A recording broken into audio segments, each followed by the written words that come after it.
బులెటిన్లో breaking news. స్థానిక సంస్థల ఎన్నికలపై కాంగ్రెస్ దృష్టి సారించింది. లోకల్ ఫైట్ కోసం అన్ని కూడా సిద్ధం చేసుకుంటోంది. స్థానిక సంస్థల ఎన్నికల్లో గెలుపే లక్ష్యంగా కార్యాచరణను సిద్ధం చేసుకుంటోంది హస్తం పార్టీ.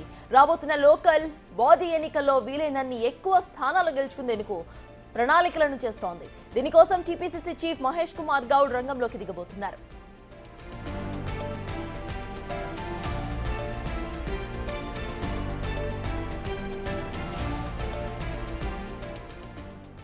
త్వరలో జిల్లాలో మహేష్ కుమార్ గౌడ్ పర్యటించబోతున్నారు. ఇక అసెంబ్లీ సమావేశాలు పూర్తయిన తర్వాత అన్ని జిల్లాల నాయకులతో సమావేశం కాబోతున్నారు. దానికి సంబంధించిన స్కెడ్యూల్ ను కూడా సిద్ధం చేస్తున్నట్లుగా తెలుస్తోంది.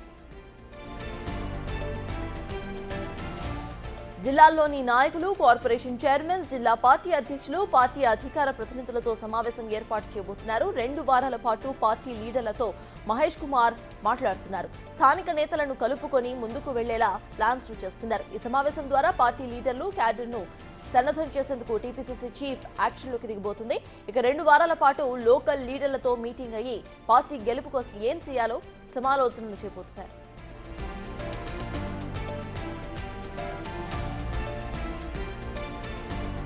ఏడాదిలో కాంగ్రెస్ ప్రభుత్వం అమలు చేసిన పథకాలు, చేసిన పనులు, స్థానికంగా చేస్తున్న అభివృద్ధిని ప్రజలు ప్రభుత్వం నుంచి అసలేం అందుకుంటున్నారో అనే వివరాలను పార్టీ నాయకులకు వివరించబోతున్నారు మహేష్ కుమార్ గౌడ్. ప్రభుత్వం పట్ల ప్రజలకు సానుకూలత పెంచే విధంగా నాయకులను సన్నద్ధం చేస్తున్నారు.